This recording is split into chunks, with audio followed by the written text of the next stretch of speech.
cost of crude oil has now crept past $90 a barrel in the wake of Trump threatening a total seizure of Kharg Island. Now, he has backed off of that, at least for now, but that did have an impact on the price of oil. Now, even before he had made those threats, oil prices were already rising after Trump had announced that he would retaliate against Iran after Iran was accused of shooting down one of our Apache helicopters near the Strait of Hormuz. This is something that I covered in more detail while speaking with Trita Parsi on yesterday's show.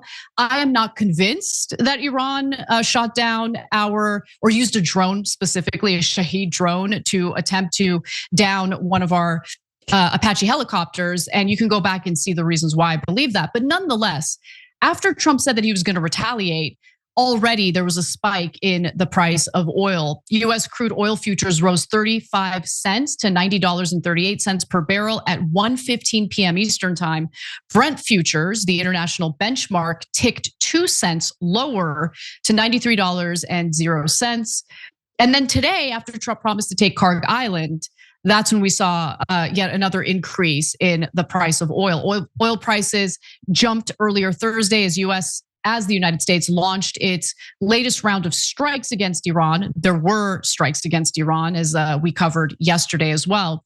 Prices then briefly turned negative after US Central Command said it had completed the strikes, raising hopes among investors who are way too easy to convince that the situation might not escalate further.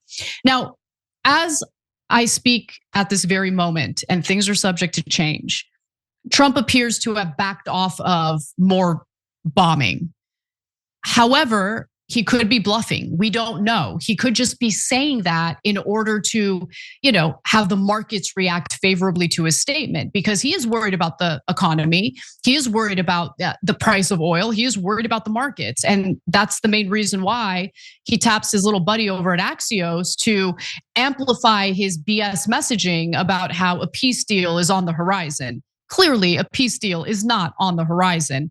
Nonetheless, in retaliation, Iranian media reported that Tehran carried out several attacks on US facilities in Kuwait and Bahrain, as well as attacks on US vessels that were attempting to transit through the Strait of Hormuz. So my point is, even this limbo that we find ourselves in, this like war purgatory, is already bad enough for the economy. And really, there is no end in sight. And what makes matters worse, there's quite a bit of censorship in the media. So even if you want to dig deeper, go past whatever's being reported by legacy media and figure out what's really taking place, it's hard to figure it out because of how much information is being suppressed. And I just honestly don't believe that we're close to an end. Every time it seems like maybe Trump is being honest about reaching out to Tehran to reach an MOU, a memorandum of understanding, which would pave a way to actual good faith peace negotiations, Israel will do something to sabotage that, right? So still, prices will likely surge as oil inventories decrease. Because if you have Iran attacking US vessels transiting through the Strait of Hormuz, you have the Trump administration saying that we will keep that blockade, our blockade of the blockade in place. No matter what you think of this entire situation, the main point here is that oil and gas supplies have been limited thanks to this ongoing conflict. So oil industry officials are also warning that prices are about to soar as the commercial and government inventories are rapidly declining. And what that's referring to is our strategic oil reserves. Trump has been tapping into those strategic oil reserves in order to mitigate some of the wild swings in oil prices. And even though he's doing that, we're still experiencing a rise in the price that we're paying at the pump. There's no question about that. But the point is that it would be a lot worse if we weren't tapping into our strategic oil reserves. Now, eventually we're gonna run out. And there have been estimates in regard to when we run out. Some believe it'll happen at the end of summer. Some believe that this will happen earlier. But nonetheless, some investors could be wiped out within weeks. The executives have warned, coinciding with peak summer travel season. Disaster, absolutely disastrous. So industry projections indicate that decline of these inventories could see oil prices rising upward of 50%. Remember, this is what's being said during investor calls. Just yesterday, we shared with you what the executives over at Bank of America are telling their investors about the stock market. For those who are heavily invested, might be time to take your money and run. I mean, by the way, that's what they're telling their investors. You decide to do whatever you want to do with your own investments. Now, with all that in mind, you have Donald Trump, commenting on the pain, the economic pain the American people are experiencing, this war-related inflation, and his response to it was not good. You know what I really love? I love the inflation. You know why? Because as soon as this war is over, I can say it now. Something you didn't know. We've been taking out millions of barrels of oil. Nobody knows it. You know who doesn't know about it? Iran, until right now. We took out the other night 22 ships, late at night with no lights, because they don't have any radar, because we blasted the crap out of it. We took out, that's why oil's $85 a barrel. Oh, wow, that was definitely a persuasive message that will ease any tensions that the American people are feeling toward the Trump administration and its handling of this disastrous war. Why don't we actually hear from the American people? Yeah, I would just say, if I'm an American, based upon the polling I'm seeing, I hear the president go, what the heck did I just hear? What the heck is going on? One of the most politically tone-deaf statements I've ever heard, and you can see it in the numbers right here. Americans don't like the inflation. They hate the inflation. They don't love the inflation. They hate the inflation. Inflation net approval, minus 50 points or worse, 50 points underwater or worse. Total polls per president. Trump in 2026, already at least eight polls in which his net approval rating on inflation or the cost of living is negative 50 points or worse.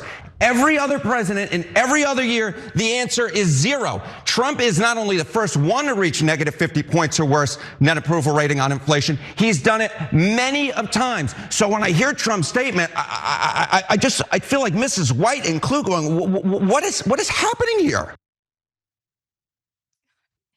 Hey, look.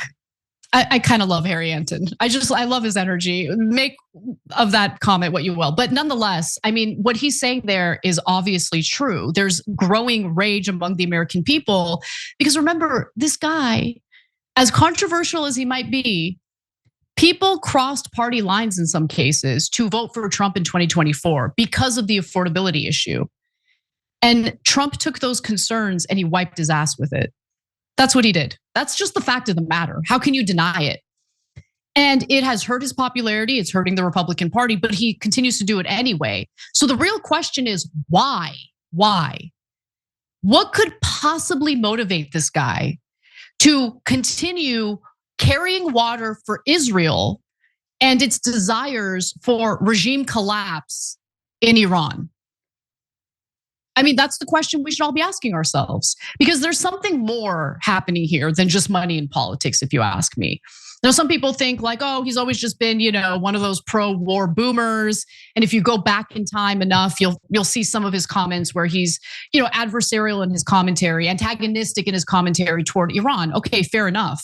But you can't deny the fact that the guy has really positioned himself as like an anti-war hero, anti-interventionist hero. I'm not going to start any new wars.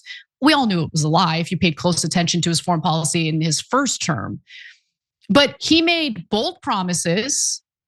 He repeated them again and again and again. I'm going to do something about affordability, no new wars. And he betrayed the people who voted for him. Trump also previously claimed to have conducted some sort of secret military operation where 100 million barrels of oil were removed from the strait. And though, by the way, some of the experts and those who do the tracking do show that there was some oil transiting through the Strait of Hormuz. It's nowhere near 100 million barrels of oil. Like, come on. And Brent Erickson, who's actually the managing principal at the Obsidian Risk Advisors and closely tracks and monitors oil shipments in the Persian Gulf, spoke to the Washington Post, and here's what he said. The president is making a remarkably dubious claim. And even if some ships are getting through, this is not a long-term solution. Are we going to perpetually be the chauffeur for the Gulf? I don't know. And what worries me the most is I don't think Trump knows. Every time you ring the bell below, an angel gets his wings. Totally not true, but it does keep you updated on our live shows.